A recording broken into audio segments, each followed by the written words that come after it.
चलिए ये प्रेडिक्शन भी देखते हैं आगे कहाँ तक सही होता है। लेकिन अभी भारत की अर्थव्यवस्था पे अगर बात कर ली जाए तो भारत अभी जिस तरह से वैश्विक तौर पर उथल पुथल मची हुई है, तो क्या इसका असर भारत के अर्थव्यवस्था पर पड़ेगा? क्या भारत में भी जॉब्स को लेकर कंसर्न उठेंगे, जॉब्स की कमियां आएंगी? आगे चलकर क्या लग रहा है भारत का अर्थव्यवस्था जो भारत की वो किस डायरेक्शन में जा रही है? देखिए, पूरी दुनिया की अर्थव्यवस्था 2028 जनवरी से बेहद कमज़ोर होने वाली है और 2032 तक पूरी दुनिया में आर्थिक रूप से मंदी का हम हाहाकार देखेंगे। अच्छा। भारत भी उससे अछूता नहीं रहेगा। लेकिन आपको अगले साल जैसे ही गुरु सिंह राशि में इसी साल 18 दिसंबर के बाद पहुंचेंगे, 11 महीने का उनका भ्रमण है सिंह राशि में, उस दौरान देश की जनता को और भारत को भी अर्थव्यवस्था के रूप में कहीं ना कहीं सेटबैक जरूर दिखाई देगा। अर्थव्यवस्था को कहीं ना कहीं कमजोरी जरूर दिखाई देगी, परंतु भारत संभलता रहेगा। हालांकि भारत कर्क राशि का देश है, वृषभ लग्न और कर्क राशि का देश है। जब गुरु ग्रह कन्या राशि की ओर आगे बढ़ेगा, निस्संदेह अर्थव्यवस्था की जो डेंट है उसको थोड़ा सा कम करते हुए आगे बढ़ेगा, परंतु आने वाले सालों में वो अर्थव्यवस्था की मंदी भारत में भी सुनाई देगी। जहाँ तक प्रश्न है अन्य धातुओं का, जैसे उदाहरण के तौर पे आज हम सोने की बात करते हैं, 1,70,000 रुपये 10 ग्राम है, तो आपको इसी साल वो 2 लाख रुपए दिखाई देगा। 2028 के बाद आपको सोना लगभग 3-3.5 लाख रुपए के आसपास दिखाई देगा। चांदी की कीमत भी 5 से 6 लाख रुपए के ऊपर दिखाई देगी। तो ये जो धातुएं हैं ये खरीदना बहुत महंगा होता जाएगा।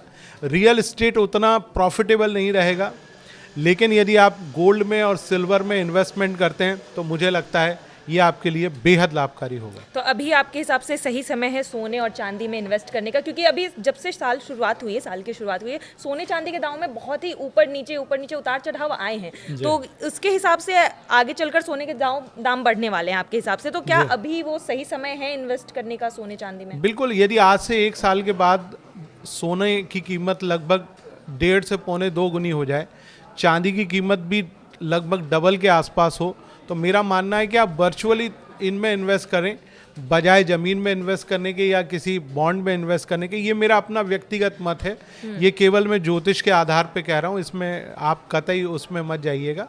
लेकिन मैं अपने अनुभव और अपनी ज्योतिष भविष्यवाणी के आधार पे कह रहा हूँ कि आप गोल्ड में इन्वेस्ट करिए, चांदी में इन्वेस्ट करिए, आप अन्य धातुओं में इन्वेस्ट करिए।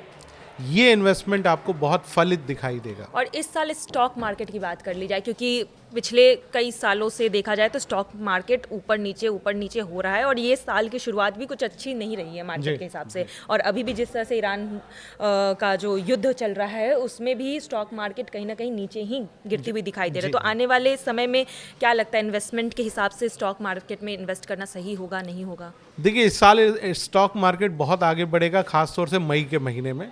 मई से लेकर नवंबर तक स्टॉक मार्केट अपने बहुत अच्छी ऊंचाइयों को गेन करेगा और उसकी शुरुआत आपको अभी 11 मार्च के बाद होती हुई दिखाई देगी।